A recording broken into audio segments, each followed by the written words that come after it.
Então aconteceu que no segundo 1023º ano do governo do Jonas, o Membronita pensou, e estando a ponderar, sua mente se iluminou e pôde ver claramente. Pois em verdade vos digo, meus fiéis, que se dentre vós algum membronita, deste emana sabedoria e conhecimento, e a verdade vos libertará. Sábio é o membronita que conhece os limites da própria ignorância. A sua alma está em jogo. Decidi investigar melhor o assunto. E que depois de muito conhecimento adquirir, descobre que, por fim, nada sabe. O membro fiel. Saudações, membronitas! Bem-vindos ao 100º episódio. Eu sou o Ozzy e esse é o Membro Pod, seu canal de podcast de estudo da história da Igreja de Jesus Cristo dos Santos dos Últimos Dias. Tô animadíssimo, cara, 100º episódio já, é louco, quanta coisa que a gente já tratou aqui, nossa, é muita informação. Meu projeto, só para vocês terem uma ideia, ele não tem um final muito definido, tá? A gente foi caminhando até aqui, mas as informações elas vão aparecendo, os assuntos vão aparecendo, eu vou adicionando.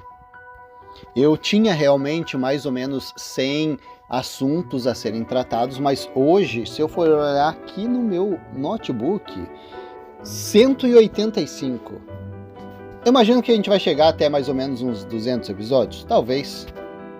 Então temos mais um ano aí pela frente. Eu comecei em abril de 2023, considerando essa nova leva, né? Que a gente já teve anos atrás, aqueles primeiros episódios, a gente deu um recesso. O plano, na real, era isso, 15 episodinhos, videozinhos curtos, sem me identificar. Depois eu fiz o Membro Pod e estamos aí já 100 episodinhos.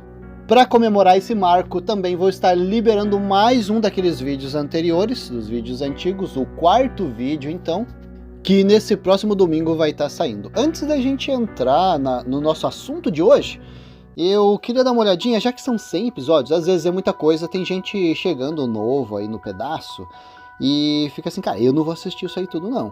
Então vamos dar uma dica, eu vou dar uma dica dos episódios que eu mais curti fazer, para você que tá ali querendo consumir o conteúdo, mas não quer assistir tudo. Então vamos ver quais episódios vale mais a pena assistir, que o conteúdo é mais importante.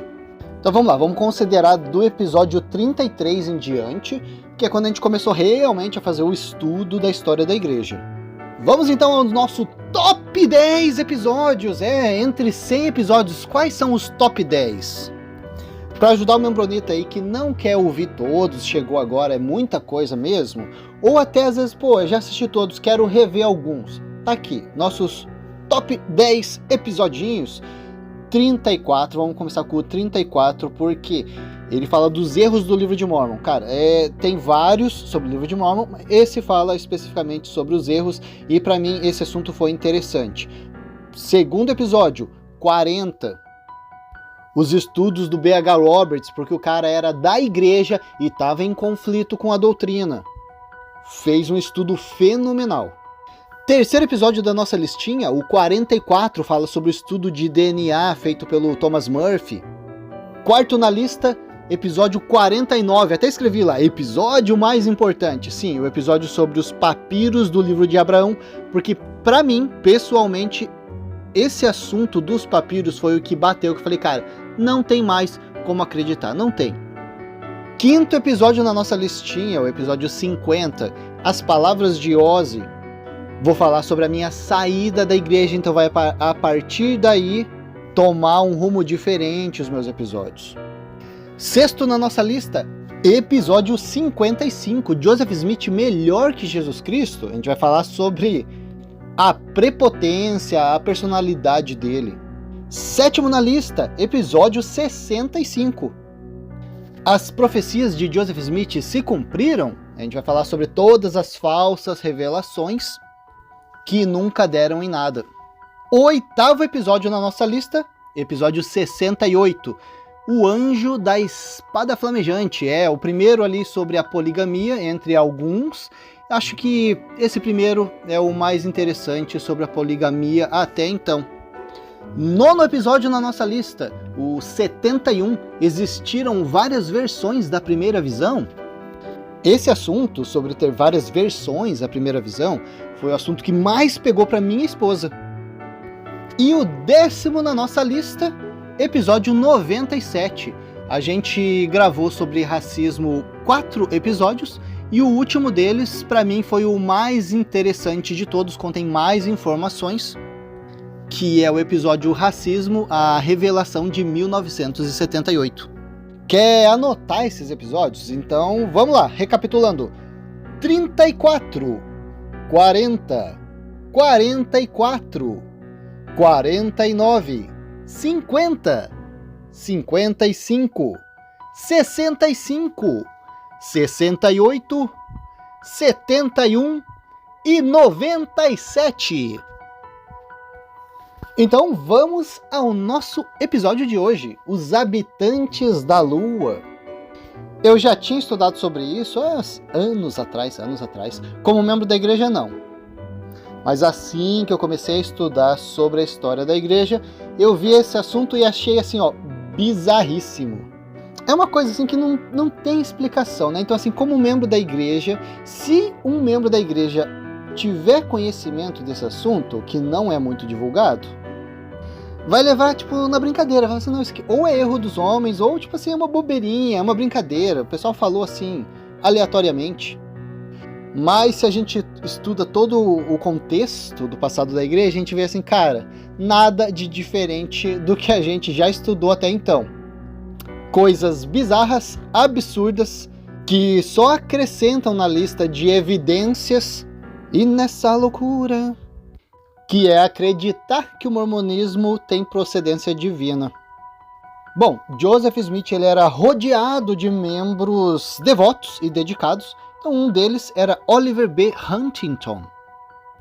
O Oliver escreveu no diário dele, foi feito um compilado, então no compilado do diário de Oliver Huntington, no volume 2, página 166, ele escreve lá, Joseph Smith hoje falou sobre uma revelação que ele teve a respeito da Lua e dos habitantes da Lua.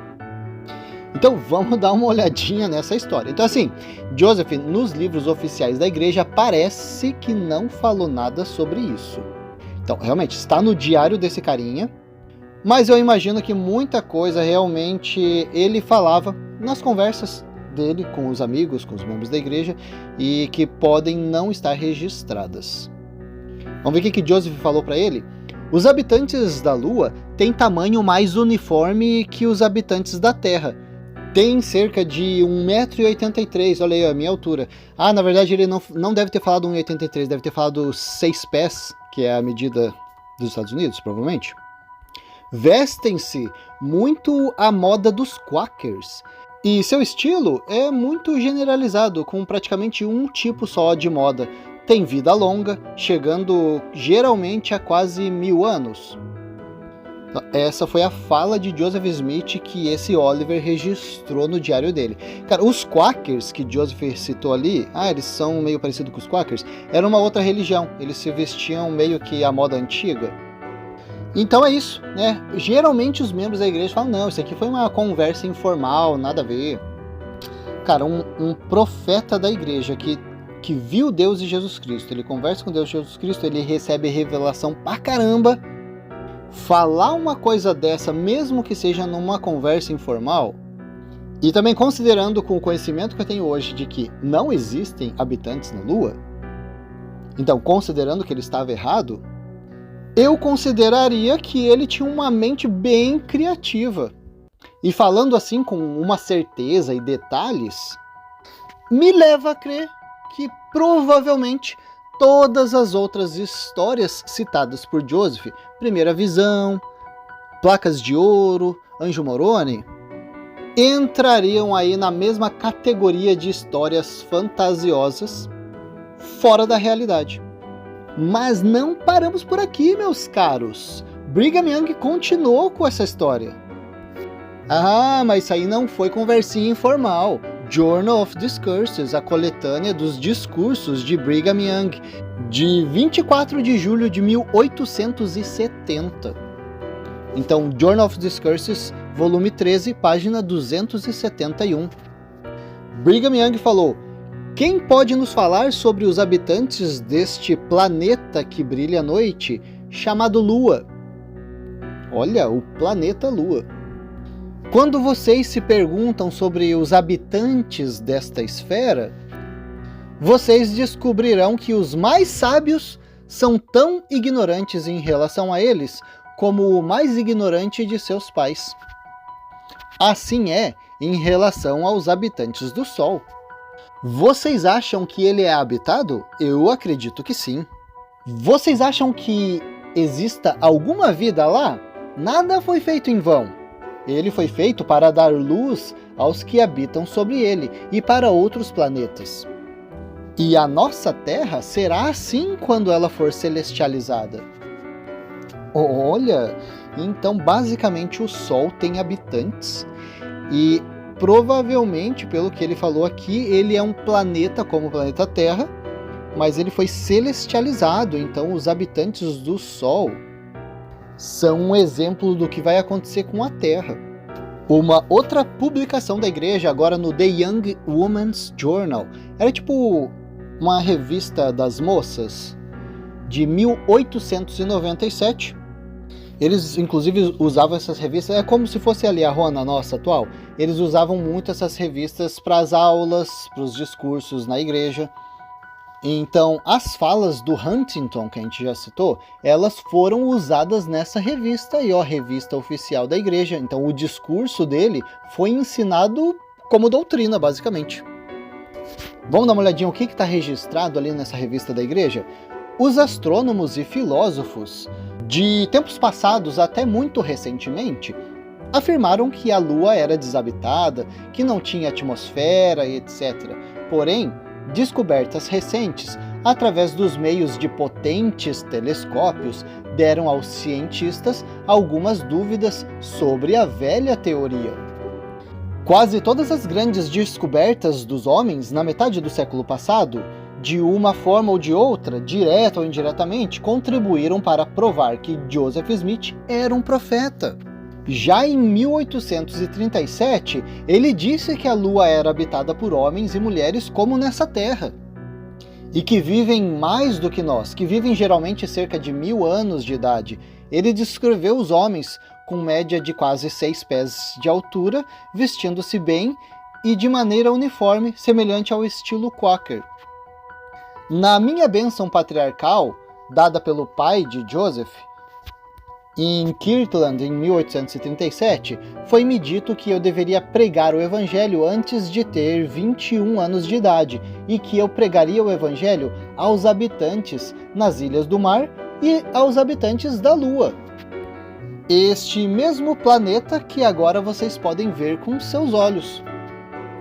E aí fecha o discurso dele. Cara, então a gente já tinha lido o trecho do diário dele, e agora a gente está lendo o discurso dele, que é mais detalhado, ó, tem mais informações aqui pra gente, que foi inclusive compilado na revista da igreja que eles usavam para as aulas e discursos. Cara, isso aqui é uma coisa que acontece muito na igreja. Se os cientistas falam alguma coisa super contrária à igreja, não. Homens não sabem. Isso aqui só se pode ver com os olhos espirituais. Os cientistas não sabem de nada. Quando os cientistas descobrem alguma coisa que pode se conectar de alguma forma com os ensinamentos da igreja, olha como o profeta sempre soube. E só agora que os cientistas estão descobrindo isso. Então, eu não sei qual é o contexto da época, o que os cientistas estavam descobrindo. Pelo que eu tô vendo, parece que eles achavam que a Lua não tinha atmosfera, e daí, ó, tá falando ali, ó, que os astrônomos estavam descobrindo que talvez tinha atmosfera. E que isso poderia ser uma prova de que tinha habitantes, então, na Lua. E olha só como o profeta já sabia, lá em 1837. Então temos o diário dele, temos esse discurso dele, depois o discurso foi compilado na revista da igreja, tem a bênção patriarcal dele, tem Brigham Young falando dos habitantes da Lua, inclusive ainda estende para os habitantes do Sol. Então, é uma conversinha informal? Não está me parecendo. Cara, eu imagino que eles não tinham nem ideia de que o homem iria para a Lua. E agora, como é que fica? Ou os membros da igreja têm que acreditar que ainda tem a possibilidade de ter habitante na Lua, tá escondido lá, ninguém sabe. Ou vai ter que assumir que o profeta fundador e revelador deu uma bola fora. Porque isso de conversinha informal, a gente está vendo que não vai colar. Eu realmente gostaria que a igreja fizesse esse alvoroço todo em publicações e tudo, quando a ciência, a história descobre evidências contrárias ao livro de Mórmon, evidências contrárias à igreja Mórmon, do mesmo jeito que eles fazem um alvoroço quando algo se conecta um pouco com os ensinamentos da igreja. Olha só, eu tô dando uma olhadinha no jornal original, tem uma fotocópia aqui e tem realmente essas partes que a gente já leu. O discurso não acaba aí é só aonde fala dos habitantes da Lua e desse discurso do Huntington. Eles continuam falando, né? Olha só como é bom, né? A sabedoria de Deus, os homens estão descobrindo agora as coisas que Deus já tinha revelado há muito tempo. E olha só, cara, continua aqui, na verdade não faz nem parte do episódio, mas na versão original aqui, continua falando, olha ali, ó, Deus inspirou os homens a procurar um continente, Cristóvão Colombo descobriu, e os homens estão gastando milhões de dólares para encontrar vida em um outro lugar além do Polo Norte. Então eles achavam que ia ter alguma coisa além do Polo Norte.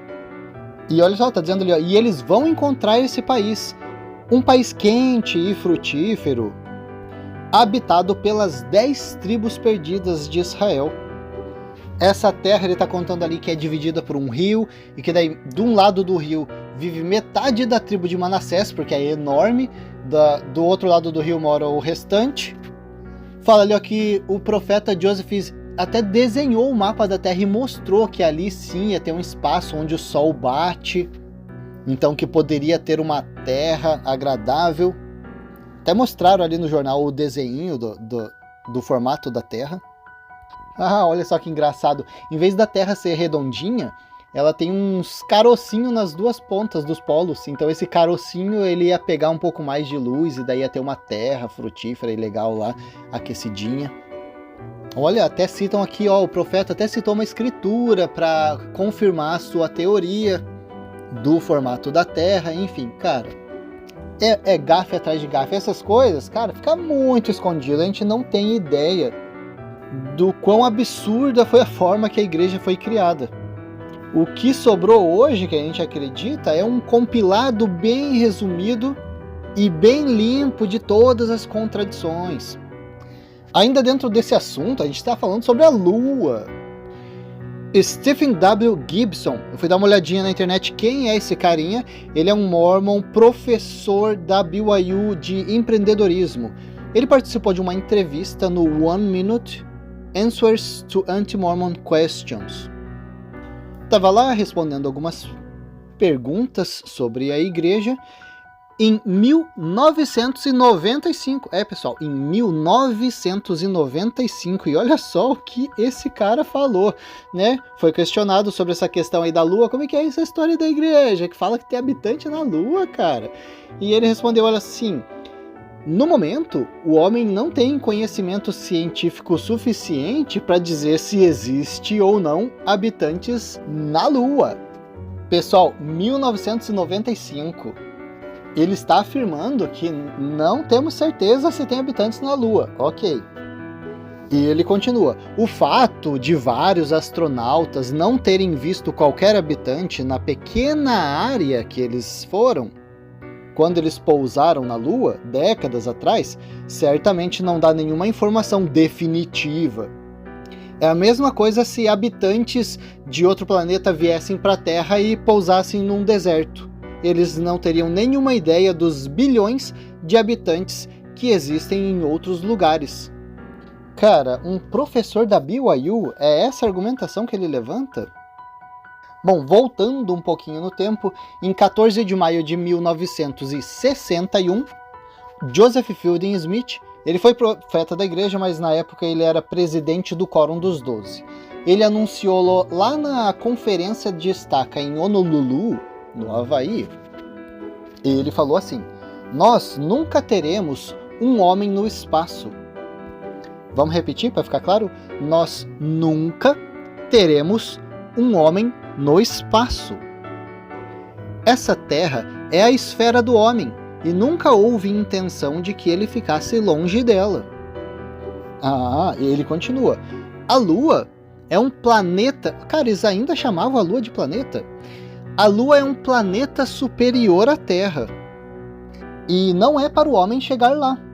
Vocês podem escrever em seus livros que isso nunca acontecerá. Anota aí, anota, anota, o homem nunca vai chegar na Lua, eu tô falando, anota. O homem nunca vai chegar na Lua, o homem não vai para o espaço. Quando ele falou isso? Em maio de 61. Eu sei, o homem estava tentando ir para o espaço, não estava dando certo, né? Aquela corrida espacial. E então, em 20 de julho de 1969, 8 aninhos depois, os astronautas dos Estados Unidos foram os primeiros homens a andarem sobre a Lua. Ai, cara, isso aqui tá ficando muito engraçado, olha só. Apenas 6 meses depois desse acontecimento, do homem pisar na Lua, Joseph Fielding Smith se tornou então o presidente, o profeta da igreja. E olha só o que tá dizendo aqui. É o blog Investigações Sud que a gente tá bom? O interessante é que após a viagem da Apollo 15 à Lua, a equipe de astronautas trouxe para Joseph Fielding Smith uma bandeira do estado de Utah que eles tinham levado com eles para a Lua. Deram essa bandeira em 1971, quando ele já era um profeta da igreja, como um símbolo da falha da sua profecia. Cara, demais! Como que eu nunca tinha ouvido essa história? Vamos dar uma conferidinha nessa informação. A investigadora não deu muita fonte sobre essa história. Eu tô muito curioso para saber se isso realmente aconteceu, como aconteceu. Nada melhor do que checar a fonte apologética da igreja, né, para ver o que eles dizem sobre esse evento. Vamos dar uma olhadinha, então, no FAIR LDS. Pergunta lá no FAIR LDS: Joseph Fielding Smith afirmou que o homem nunca visitaria a Lua? Vamos ver o que eles respondem. Eles dizem: Joseph Fielding Smith escreveu que não acreditava que o homem algum dia iria ao espaço. É uma maneira mais bonita de dizer isso. Para não dizer que foi uma revelação, né? Então essa informação está confirmada. Aí eles citam ali uma publicação de 1957, onde Joseph Fielding Smith escreveu ali: olha, tenham em mente que as coisas fabricadas pelos homens, ele está falando ali de aviões, mísseis, foguetes, pertencem a essa terra e não acredito que algum dia seja permitido ao homem fabricar qualquer instrumento ou nave para viajar pelo espaço e visitar a Lua ou qualquer outro planeta distante. Aí a FAIR-LDS comenta sim que alguns anos depois, numa conferência lá em Honolulu, em 1961, ele falou isso: nunca levaremos o homem ao espaço, essa terra é a esfera do homem e nunca foi pretendido que ele se afastasse dela. Isso, o mesmo discursinho ali, pode anotar no livro de vocês, isso nunca vai acontecer.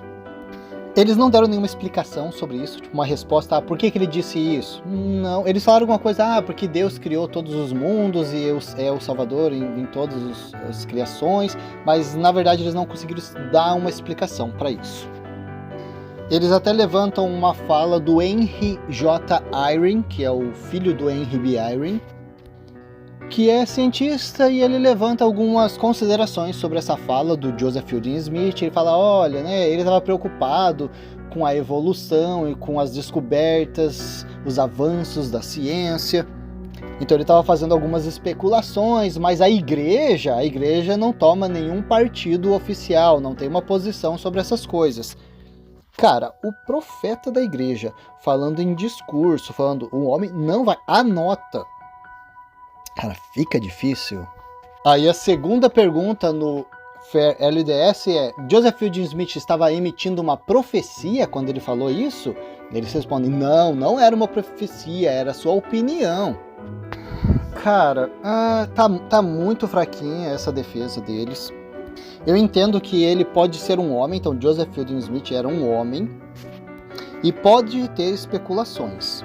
Sim, ele pode ter algumas ideias dele lá, eu não vou obrigar ele a ser o cara conhecedor de todas as coisas, porque ele é um profeta, vidente, revelador. Mas, quando ele vai em um discurso, quando ele faz uma declaração, né, ele fez 2 declarações ali mais importantes, e ele fala com vários detalhes, fala, não vai, anota, não vai. Cara, não parece uma simples especulação. Especulação ele faz em casa com os amigos. No discurso da conferência, nas publicações da igreja, você não faz especulação. Não dessa forma. E daí o site fala, olha, se vocês forçarem isso aqui a ser uma profecia falsa, isso aí é impróprio. Sabe por quê? Primeiro, porque Joseph Fielding Smith nem era presidente da igreja quando ele falou, oxe, ele era o presidente do quórum dos 12. Todos os 12 são profeta, vidente e revelador, não são? Daqui uns meses ele já ia virar o presidente. Que desculpinha, hein? A declaração dele expressa dúvida sobre essa ideia. Eles falam isso porque, deixa eu ver aqui, como é que ele falou? Ele falou assim, é duvidoso que o homem algum dia tenha permissão de fabricar qualquer instrumento que viaje para o espaço e tal. E daí, por causa dessa palavra que ele falou, é duvidoso, ou né, tipo, não acredito que um dia o homem chegue lá. Tá dizendo só que ele duvidava disso, que não era uma profecia. Pois é, daí eu volto naquilo, né? Ele estava falando numa conferência da igreja e sendo bem enfático. Então ele estava expressando mais certeza do que dúvida. Dúvida foi uma palavrinha contra várias linhas de afirmações. E o último argumento que eles levantam é: os santos dos últimos dias não acreditam na doutrina da infalibilidade profética, ou seja, um profeta pode falhar. Olha só, eles dizem que os profetas também têm direito às suas próprias opiniões e pontos de vista. Somente Jesus Cristo foi perfeito. Tudo bem. Então, né, o profeta é um homem passível de erro. Mas, pessoal, se o homem não tivesse conseguido ir para a lua de jeito nenhum, tentou e não conseguiu. Mas o que a igreja ia estar batendo em cima disso? Não ia ter livro que vencesse registrar o que a igreja ia estar falando sobre a profecia do presidente Joseph Fielding Smith como uma profecia e não como um ponto de vista. E a última coisa que eles comentam ali, 14 de setembro de 1971, os astronautas da Apollo 15 presentearam o presidente Joseph Fielding Smith com uma bandeira do estado de Utah que havia viajado com eles até a Lua. Vamos ver o que eles dizem sobre isso. Eles citam uma publicação do Deseret News da data, que fala assim: cerca de 20 autoridades gerais encontraram-se com os astronautas, e então o presidente Harold B. Lee disse aos exploradores: observamos, ouvimos e oramos por vocês, estamos felizes por vocês estarem em casa em segurança.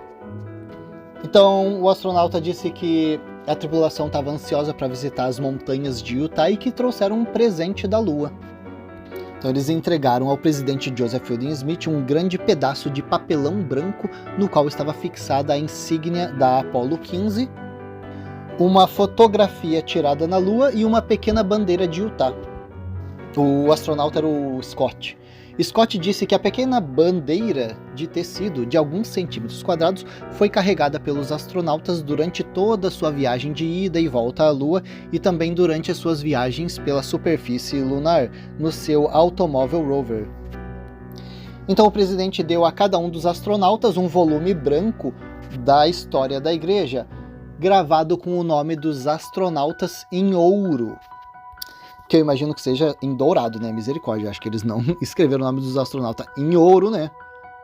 Aí tô vendo aqui, tem uma imagem do jornal que mostra a visita dos astronautas ali em Utah. Eu não consigo achar um outro motivo a não ser jogar na cara para os astronautas levarem uma bandeirinha de Utah para o espaço. Tem tanta coisa para fazer, tanta coisa para levar, porque eu achei aqui no chat GPT tá dizendo que eles deram essa bandeira como presente e gesto simbólico de amizade e reconhecimento pelo apoio da Igreja Mórmon ao programa espacial. Cara, está evidente que a Igreja Mórmon não estava apoiando esse programa espacial. Então, eu imagino que não era como um gesto simbólico de amizade. Era para jogar na cara mesmo. Aí o Fair LDS ainda fala, mais uma pergunta aqui. Joseph Fielding Smith reconheceu que ele estava errado? Ele está dizendo, supostamente ele afirmou que estava errado. Após o pouso na Lua e a morte do presidente David John McKay, então que daí ele virou o presidente oficial da igreja, numa conferência de imprensa, um repórter aparentemente perguntou, então pelo jeito não tem registro, mas está dizendo, um repórter aparentemente perguntou-lhe sobre essa declaração de que o homem não ia para a Lua. De acordo com alguém que ouviu a coletiva de imprensa, o presidente Smith respondeu, bem, eu estava errado, não estava?